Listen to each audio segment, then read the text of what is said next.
Moving on to Nigeria, where the Bola Tinubu government is trying to placate the youth as anger continues to simmer over rising cost of living, economic woes and poor governance. In a bid to quell anger, the Nigerian government is trying to convince its citizens to not hit the streets. It is doing so by offering concessions. In the latest, the Tinubu government is offering jobs in the state oil company, along with billions of naira worth of grants, among other incentives to discourage protests. For the first time in nearly a decade, Nigeria's state oil firm posted new vacancies, and soon after it announced new jobs, it received a flood of applications. Not just this, the government also relaunched a $70 million youth investment fund that was started in 2020, which aims to provide grants to Nigeria's youth to generate jobs. Last week, Nigerian lawmakers passed a new minimum wage, more than doubling the amount the least paid worker will earn monthly. The Bola Tinubu government is fearing anti-government rallies similar to those in Kenya and Uganda. Kenya has been witnessing weeks of violence that forced President William Ruto to bow down to several demands made by protesters. More than 50 people have died in protests, while the capital Nairobi remains on edge. The protests have snowballed into a campaign against the president, with demonstrators demanding William Ruto to go. Uganda too witnessed protests and arrests of activists, with security still on alert. The protesters here are demanding an end to corruption in Uganda.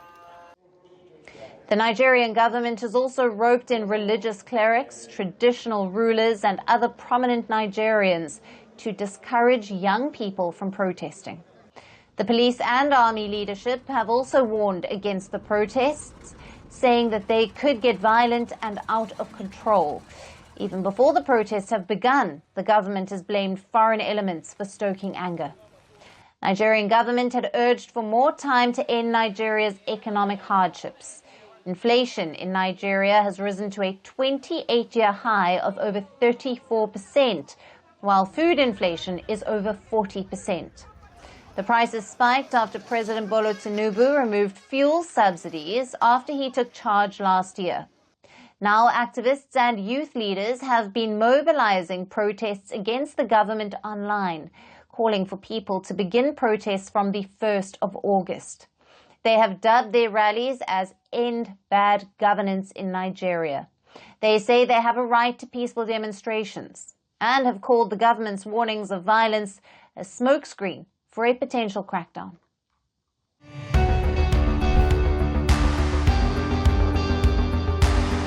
Across continents, one powerful news source. Bringing you diverse perspectives on the issues that matter.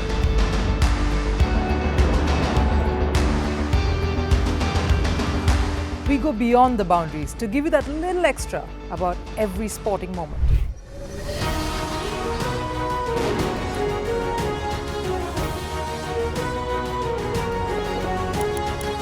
So thank you for making Firstpost 5 million strong. We're counting on your support, and you can trust us to bring you the news unfiltered and unvarnished.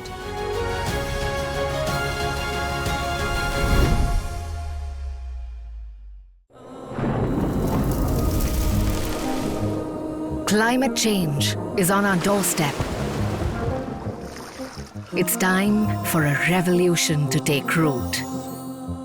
And it starts with 1.4 billion Indians. It starts with one tree for humanity, one tree for Mother Earth, one tree for our future.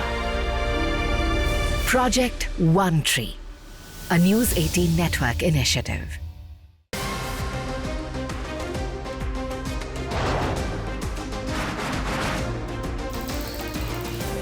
On the show today, the T20 World Cup bandwagon fans moved across to the West Indies. What can you expect from this?